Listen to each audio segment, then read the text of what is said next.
This is the Grow Your Clinic podcast from Clinic Mastery. We help progressive health professionals to lead inspired teams, transform client experiences, and build clinics for good. Now, it's time to grow your clinic.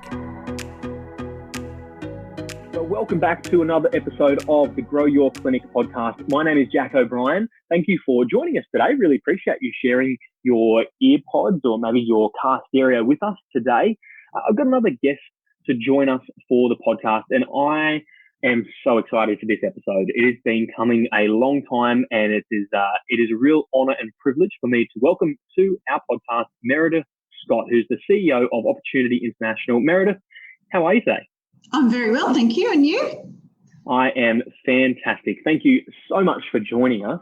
Opportunity International, and you're the Australian chairman, I'll make sure I clarify that, it is a fantastic organisation that does incredible good all across the planet. And Meredith will have so many opportunities to share with us about how we as clinic owners can continue to amplify our impact and become a clinic for good. She has so many touching stories that I'm sure will inspire you to contribute on a greater level. But before we get into those stories, Meredith, we have some rapid fire quick questions for you to begin the podcast. Are you ready for those?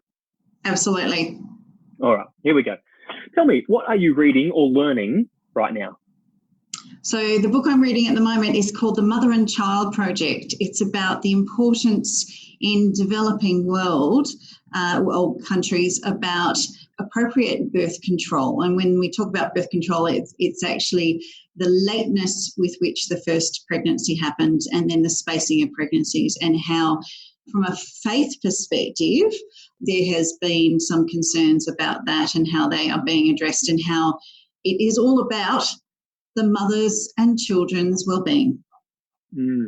Wow, that sounds deep. Not a light read. But very important read nonetheless. Awesome, Yeah. Thank you for sharing. Tell me, Meredith, who inspires you? Talking big picture, it would probably be Melinda Gates. So she, like me, started in a pretty technical role in an era when there was not a lot of girls working in the spaces that we were in. She married exceptionally well, and I certainly didn't follow down that route, but then moved into a role of creating significance in her life through making the world a better place, and just the scale at which she thinks and the money that she has the ability to throw at a particular issue with the sole purpose of making the world a better place. So, yeah, Melinda Gates. That's awesome. And I might add here, Meredith, you've inspired me from a distance. I love the work of your organisation, but also yourself as a leader. And and seeing a female dominate the development industry is very inspiring to me. So thank you for what you do. Tell me, I'm sure you didn't plan on being the CEO of an NGO. What did you want to be growing up? People that know that I then spent 32 years as an auditor will laugh at the fact that when I was a teenager, I actually wanted to be a preschool teacher. And I did about 2 weeks of work experience and decided that really wasn't for me. That's interesting. What was it about the kids that you weren't gravitated towards? All sorts of things, but predominantly they didn't want to do what I wanted them to do. Right. So you went down the auditor route and definitely had the authority on your side. Yes. Yeah, exactly. That's interesting. Okay. And tell me, what's a motto that you live by these days? It's about making sure that I'm appreciative and grateful for everything that I have. You know, we talk about the fact that in Australia we've won the lottery of birth, and I meet and speak with women who, but by the grace of God, that could have been my circumstance. And, you know, I live in a beautiful home with a beautiful husband and two amazing, now 20-year-olds, and I've never had to struggle for just the basics in life. And so being grateful, not because saying thank you and being grateful is the right thing to do, it's because I have no greater right to the things that I have than these hardworking women that I meet with. And there's apparently some amazing health benefits for people who are actually actively grateful. So, believe it or not. That's awesome. Okay, thank you so much for sharing those answers to the quick Q&A. Now, before we dive into opportunity and all the incredible things that your organisation does, there'll be opportunities for people to partner with opportunity and learn more about the great work that microfinance can do towards the end of this podcast. So listeners, make sure you stick around for that. Meredith, we'd love it if you tell us the short narrative of how you ended up as the CEO of an NGO. What has the journey been from that desire preschool teacher all the way through to now running an incredible organisation? So as I mentioned, I've spent 32 years at Ernst Young, one of the big four chartered accounting firms. I was an audit partner. I was a senior audit partner. I spent a significant number of years on the global board of partners, on the Asia Pacific board of partners. I was the signing partner for all of Google's Asian interests. I had a portfolio of everything from tech companies to entertainment companies to NGOs themselves.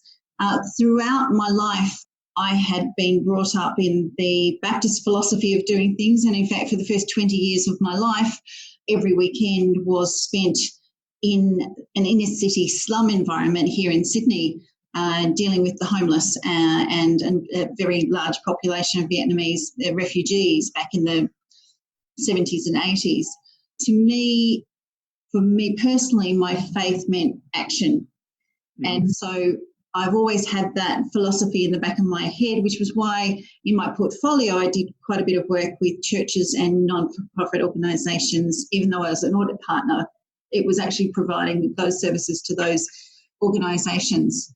So I was merrily heading towards, the compulsory 60 years of age retirement plan. I had made no considerations for leaving the organisation earlier than that. But in 2017 started off on a bit of a rocky road, shall we say, and I ended up feeling that things weren't right. I ended up having what I thought was going to be an ultrasound and a mammogram ended up being those plus a 6-core biopsies being taken, and 6 weeks later had a partial mastectomy, but it was not cancerous. So for 6 weeks I had we can't really tell you what's going wrong, something's going wrong, we don't know what it is until we cut it out. So that was kind of a moment where you sort of started to reflect on, if I'm going to work for any length of time, I want to be making a difference in the world. Shortly after that, I stupidly gave myself 2 weeks to recover. But then when I got back to the office, about 2 weeks later, was asked to support another partner who had been doing a job for a number of years, but the global organisation had lost the audit of this particular large client, and that he was being asked to redo a bit of work in relation to lease accounting. Everyone starts glazing over at this point in time, but it was quite a specific role. And 3 days after we started doing that work, the CFO from the Australian operations admitted to his Tokyo-based heads that he and the entire Australian accounting team had been manipulating and misrepresenting the financials for years, and that the sum total of the now fraud was in the hundreds of millions of dollars. Wow. That partner that I was brought in to support had a nervous breakdown in front of me, and I ended up taking on doing that work, and in less than 4 months I charged over 800 hours myself to that particular engagement. I had a team of up to 40 people working almost around the clock, 7 days a week, to try and sort out exactly what had gone wrong, into which period those errors needed to be adjusted, and getting things back into order. But every day having to go and work with the team that had undertaken to do this fraud. And that just became soul destroying on so many levels. And you really do start to think about what it is that you're actually contributing to the world. The Ernst Young logo, and I have no one to blame but myself with regard to this, because I was on the global board when we adopted the tagline of building a better working world. And I just felt that I wasn't actually building a better working world. I was just making people who didn't deserve it look good.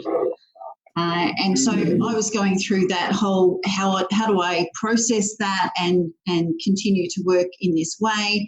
Once I had finished working on that fraud project, I then looked at my own portfolio and realised that nobody else had sort of picked up things that needed to get done. So I went from about 7 days a week to about 6 days a week. And again, just kept on thinking, this is not making a significant impact on the globe. I really do need to think about this. And about that time, I was sent the job spec for the CEO of Opportunity International, which I promptly ignored. And a couple of weeks later, I remember I was sitting in the car waiting to go into a Pymble Ladies College council meeting where I'm the deputy chairman.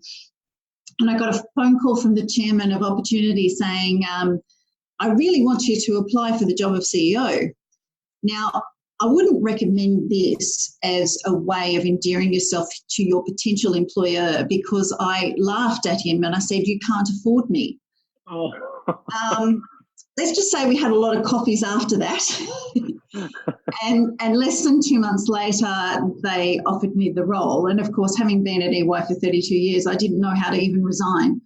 So, that was how I ended up, accepting the role, and 3.5 months later, I started here. The normal termination period under a partnership agreement with Ernst Young was 6 months, but I managed to negotiate that down to 3.5 months. But I also managed to negotiate a 2-week trip with the Opportunity Board into the field to go and kick the tyres, because I can't stop being an auditor. Mm-hmm. You wanted to get your boots on the ground and make sure the dollars and cents were accounted for, I can imagine. That's right. So just connect the dots for me. You mentioned growing up in a faith environment where you were helping the homeless, and then decades later end up at an NGO. Was there always a connection with the developing world or a heart for the poor? Was that a thread throughout your career in the corporate sector? It certainly was a thread in certain of the clients that I undertook that economically would not have made sense, and certainly didn't make a lot of sense to my fellow partners, but I felt that that was something that I needed to do to be a professional contribution to some of these organisations. So, for instance, I was the audit partner on the Presbyterian churches, on Hillsong Church, on Oz Harvest, on the Hunger Project, organisations that were doing amazing work and didn't need to be paying excess in audit fees. And so I would go in and do that at a significantly reduced fee rate. Having said that, I've also been long-term supporters of both Baptist World Aid and Hope Street, which is the Baptist Inner City Mission. And I've been involved as the Deputy Chairman and Chairman of Finance and Audit and Risk, and a member of the Governance Committee of Wesley Mission, which is the second largest community development organisation in New South Wales based on domestic underprivileged and poverty, and Pymble Ladies College, which is not necessarily related to poverty, but my daughter attended, so I had no choice, right? Right. That's amazing. And I think I'd love to touch on some of the leadership lessons learnt now in leading an organisation like Opportunity. We might come to that, but for the uninitiated, what is Opportunity International and what is it that you do? So my day job is getting to come to work to end poverty. Wow. Big, hairy, audacious goal out there. Opportunity's business model is that it raises money in Australia and then has 2 routes to spend that money.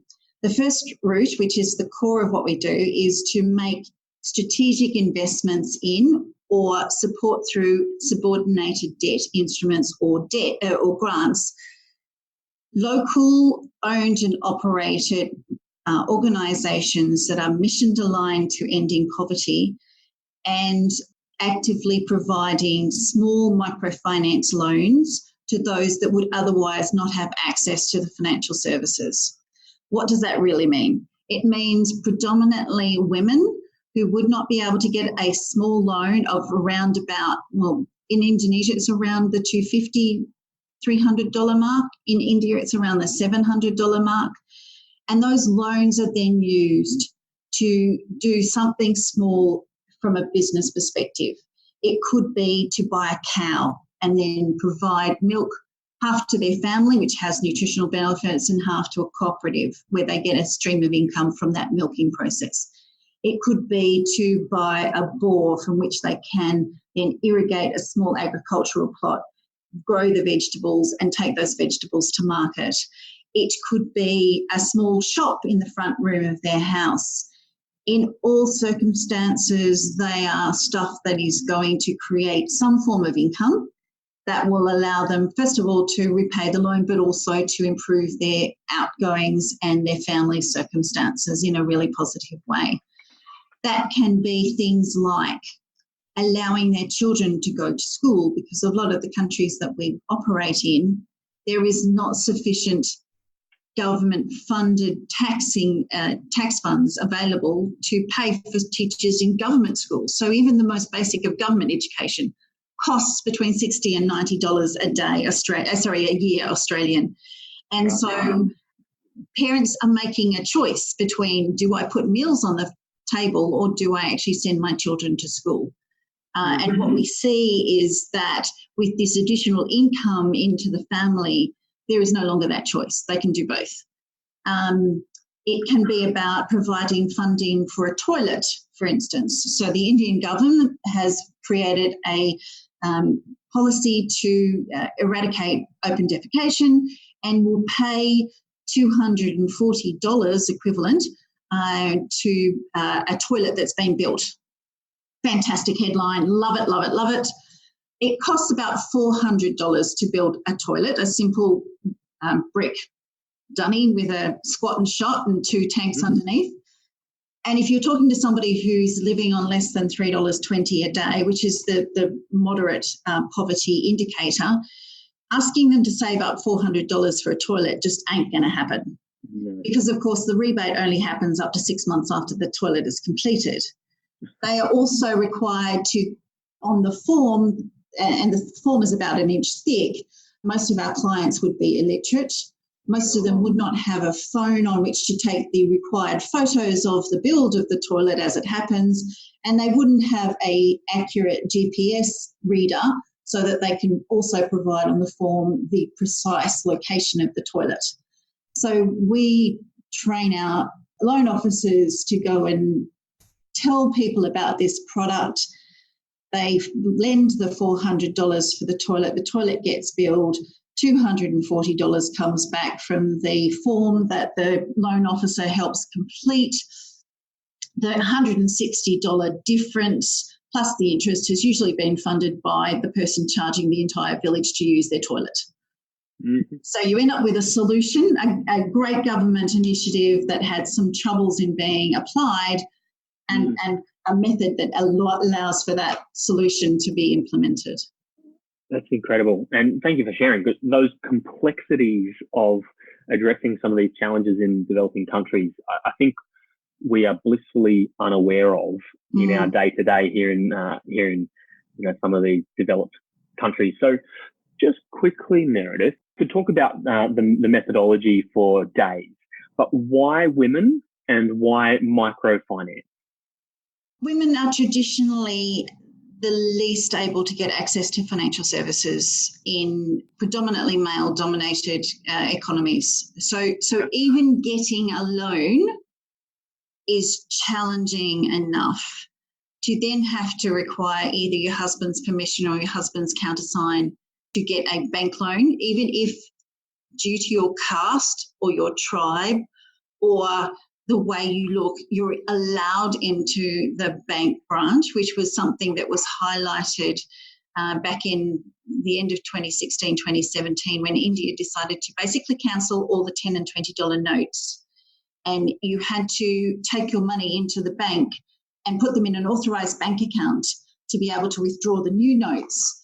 And so there were stories of people who had stood outside the banks all day only to be at the top of the queue, refused entry by the security guard because they weren't the right caste or they were of the wrong tribe or whatever. So women in particular have challenges in accessing financial services. So the microfinance operators that we work with are the ones that are actually predominantly focused on women. There are men that do take our loans. It's only 95% of our loans are to women. But hey, that's fine. I'll go with those 5% of blokes. There's that aspect. There's also, a community development aspect of why you give loans to women, and it's not just because they are the ones that are the most disadvantaged. And I'll tell a story, and you can draw your own conclusions. Last November, I was in a place just outside Rourkela in Odisha State, the wild and woolly east part of India. I was with program partners who are Indigenous owned and operated. In India, there is a very large Indigenous population, and unfortunately they are treated very much the way that in Australia we look after our Indigenous population. So they are marginalised, they are overrepresentative in any poverty perspective. And this particular program partner, whom I love dearly, is Indigenous owned and operated. And we were with a farming cooperative, and the question was posed to the mixed male and female co-op members, what did they do with their first bank cheque, their first crop cheque? And the man very proudly stood up and said, I bought a motorbike and a big screen TV. Oh. And the woman got up and said, I paid off my family's debt and I put the money in a bank account for my children's education. Wow. Which of those two would you lend to? Yeah, I know the answer to that for sure. Yeah, it's fascinating, isn't it? And I've learned, as I've spent some time with some members of your team, around the social and cultural benefits of lending to women, their ability to look after their family first, like the example you just shared, and the community aspect of how microfinance works seems to work well in a female environment. So then what is specifically microfinance, and why is that the tool that Opportunity uses? So microfinance, as I said, is very small loans lent for a very short period of time. They are interest bearing, but the interest rate is usually regulated, and it's really to reflect the cost of funds that the microfinance operator is having to borrow to fund this loan book. So the core of what it does is a joint group liability model that has been adapted from the original Grameen model that was the start of microfinance in Bangladesh in the 1970s. Basically what it is a group, on average around 10 women, who select in to this group, and they take the loans out. The loans are all for the same amount, and they all cross-guarantee each other's loans. So not only does I now have a vested interest in my business being successful and so that I can repay the loan, but I've got a vested interest in all the other 9 businesses being successful, so they all can repay their loans as well.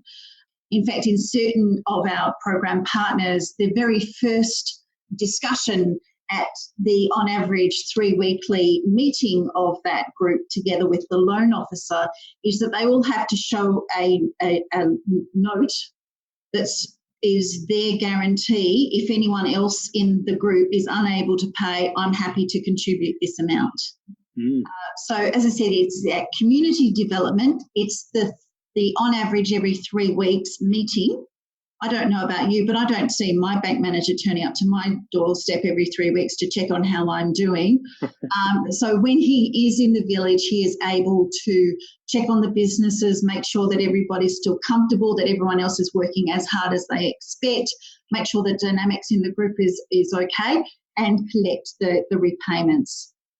What that also provides, and I should have said my first degree was in fact in economics, not in accounting, but what that provides is a distribution network. So if I have 6.4 million microfinance borrowers across Asia that I'm looking after in any month, every single one of those would have been met at least once in that month. So I've got a distribution network that I can provide vital information to.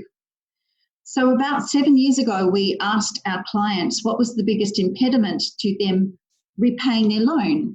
And the response overwhelmingly was either I'm sick or my children are sick.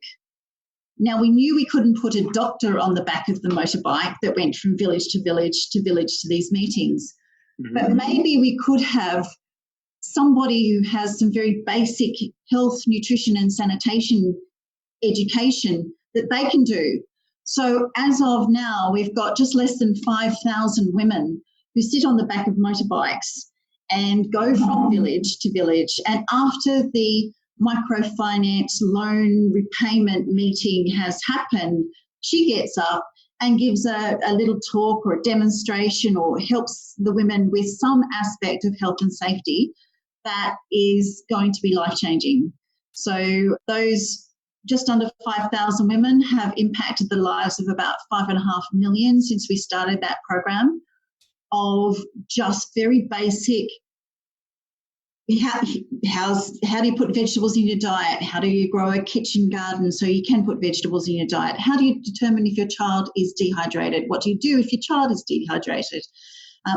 Sanitary napkins, importance and use, washing hands, importance and use, how to deal with toilets or defecation, open defecation if appropriate. Those are some really key messages, and we've been absolutely blessed to have Stanford University emergency medical faculty providing the content. And then we have about 100 of those women who are absolutely passionate, who've actually gone on to do a significant amount of training to become essentially a basic triage nurse, or what we call a basic care provider, who has a little kit of a stethoscope and a thermometer and a blood pressure cuff and an oxygen reader and a couple of other little things, and most importantly a gold-covered, and I say gold-coloured, not gold-covered, gold-covered iPad, whereby there is a basic triage program loaded. And if she gets into sufficient depth of not knowing what to do next, either she can call a GP who's sitting in Hyderabad who can respond and issue prescriptions if needed based on what he has observed from the data, or an alert comes up on the iPad. It says this person needs to see medical services as soon as possible. The closest one on Google Maps is here, and this is how you're going to get there. Oh, wow. I'm dumbfounded. There is so much there to digest. Just so that I've heard this right, and so that I can translate this for the listeners, these little microfinance associations or groups are small business owners, right? They're women, small business owners, and one of them might borrow $90 at a time from the loan officer, and the other 9 will guarantee that $90 loan or the $300 loan. They're all borrowed $90 and they've all cross-guaranteed each other. Amazing. And so I'm assuming that cross-pollination, as members of our business academy would understand, means that they could share business knowledge and awareness of social trends or environmental weather patterns, that sort of thing. So that little group of 10, 12 women has such incredible power. And then from there, I'd imagine, is where you identified those 5,000 women. So it's almost a side hustle or another job source of income for them to impact 5 million lives through healthcare. That's absolutely phenomenal. A question, and this is a leading question, but why loans? Why don't we just give money to people with no strings attached? The benefit of future loans that can happen out of a loan position. So there's the dignity aspect, right? Which is there's something less dignified about a gift versus something I know I've got to work hard to repay. And if I work hard in repaying that, I will keep working hard after that. When I repay that loan, and this is the second aspect, is that repaid loan ensures that somebody else can actually benefit from a loan down the track. So, 18 months on average between the major markets we work in, a loan is repaid. And how many loans default? Do any loans default? So at the moment, our average repayment rate is 98%, then that's over a 5-year period of average. You've got to note that demonetisation in India that I referred to before happened at the end of 2016, beginning of 2017. And of course, if you make $10 and $20 notes illegal, there's challenges in the economy. Currently, what we call portfolio at risk 30 days. So this is loans for which there has been no activity for 30 days, which doesn't indicate it's going to go rotten or bad. It just means that there hasn't been activity for 30 days. That's running just at 2%. Wow. And so you're almost helping these young, small, or maybe not young, but small business owners to learn to manage their funds, to repay, and therefore equip them with the skills for sustainability and longevity in business, right? At the very beginning, before any loan is undertaken, there has to be a basic financial literacy course undertaken. It's probably on average about 5 or 6 hours, but it talks to women around, or talks to the clients around, what does a loan actually mean? What is interest? How do you repay it? How do you manage the finances within an organisation? So there's already that uplift in understanding that is not just about that loan, it's about the entire economy that they're working amongst to uplift that knowledge. So you've done the literacy training, then you take the loan, and then you're visited on average every 3 weeks, so that if you have any concerns, that's a wonderful thing. The loan officer is not just also the loan officer.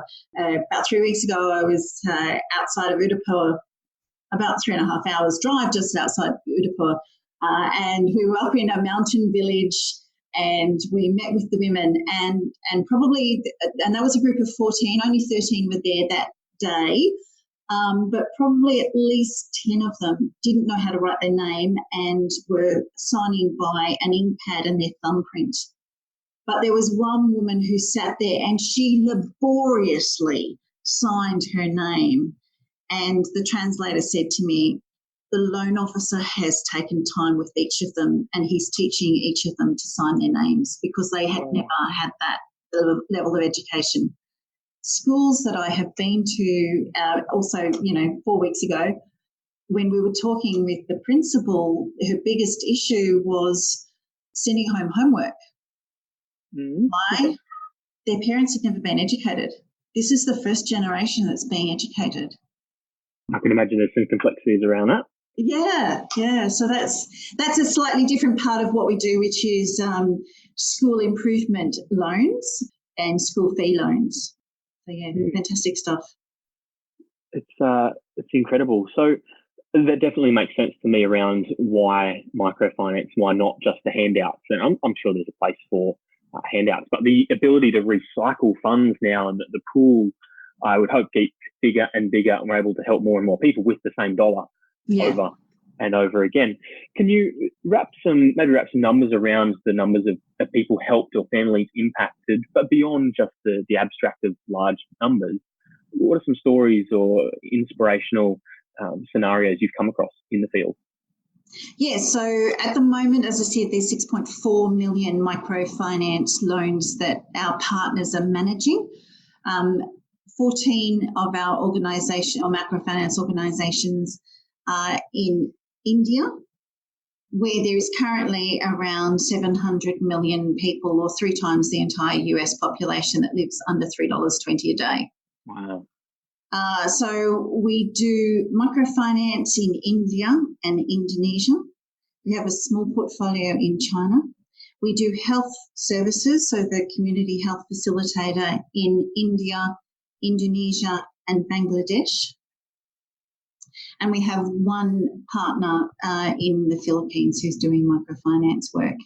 We also do some safety work, which is through an organisation called My Choices, which concentrates on both domestic violence mitigation as well as child sex trafficking prevention. So every 3 minutes in in India, a child under the age of 12 is trafficked. How do you actually do something to prevent that from happening? You go into the villages and tell them what the traffickers are going to tell them. You have a 1-800 number that you man 24/7 on potential trafficked situations. And then you have a national awareness program that you pay for the advertising and involve people like this Indian first-class cricket team, because if you want to get across to Indian males, you talk to the cricket team. So, some amazing stuff that just is really essential in the economies that we work in. As I said, a couple of weeks ago, I was 3.5 hours outside Udaipur, up and down a bumpy road, and finally come across a village. 13 women gathered together in a brick building. There was 2 rooms that were used as bedrooms, and we sat in the veranda off the side of that, which was also where the kitchen was and where the livestock were brought in over the night, because apparently there was panthers that came down and took the livestock occasionally.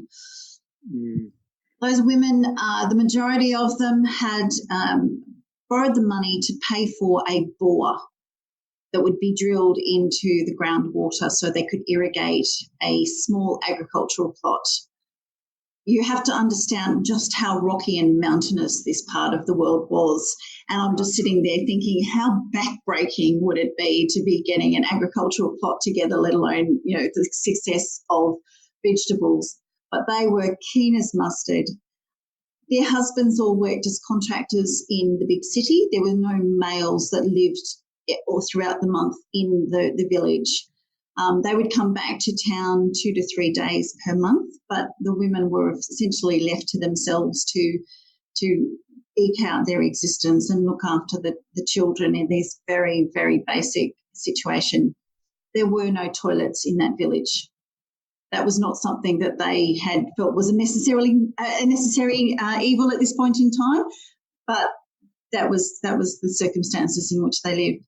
But you sit down with these women and talk to them about carrying their vegetables on their head 8 kilometres to market, and they are so enthusiastic about the fact that they can do that they can actually find the funds to send their kids to the school, which was 3 kilometres down the road, that they were seeing their kids' education as their kids' journey out of poverty. It wasn't necessarily their journey out of poverty, it was their kids' journey out of poverty. And I must admit, I got back in the truck and had a wee weep about the circumstances that they were in, but the hope and dignity with which they were changing their circumstances and changing the circumstances of their kids. Yeah, that's amazing, and what an opportunity to empower them and encourage them. I know from my experience in visiting similar situations is that it's not often us as the white person or as the benefactor who comes and digs the well ourselves or builds the toilet, but that simple cup of tea on a veranda and encouraging and listening to their story can make such a difference to them. So, thank you for sharing.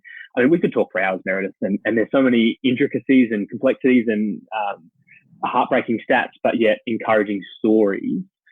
If people wanted to maybe learn more about what Opportunity does, or if there were clinic owners that were listening and going, I want to do more than just put food on my table, but maybe help build a better world and maybe build a clinic for good in the process. If they wanted to learn about Opportunity, how could they do so? Where would they go?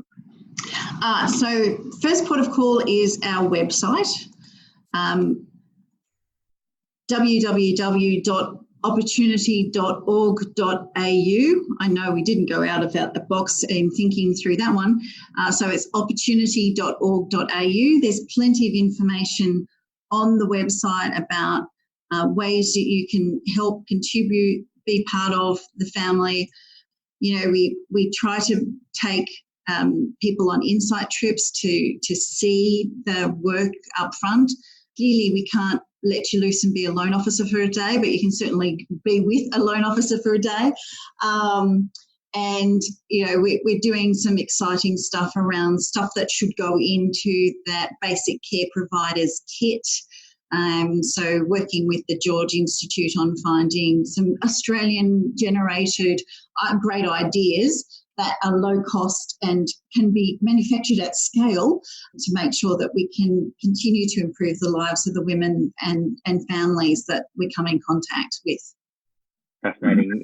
Thank you for sharing. And at the risk of self-glorification, that's not the intention, but myself and my family have been contributors to Opportunity for a long time. And listeners, you might not be aware, but for every ticket purchased to our Clinic Mastery events, we actually help support 3 businesswomen in Indonesia through Opportunity International. Your ticket price or attendance at our event goes towards helping contribute to Opportunity International. And we love, as Clinic Mastery, contributing to opportunity and assisting business owners all around the world to continue to grow their business. Meredith, thank you so much for joining us today. It's been an absolute honour and privilege. As I said, you've been an inspiration to myself, and I'm sure the listeners will be inspired to do more good than ever before after this podcast. So thank you for joining us.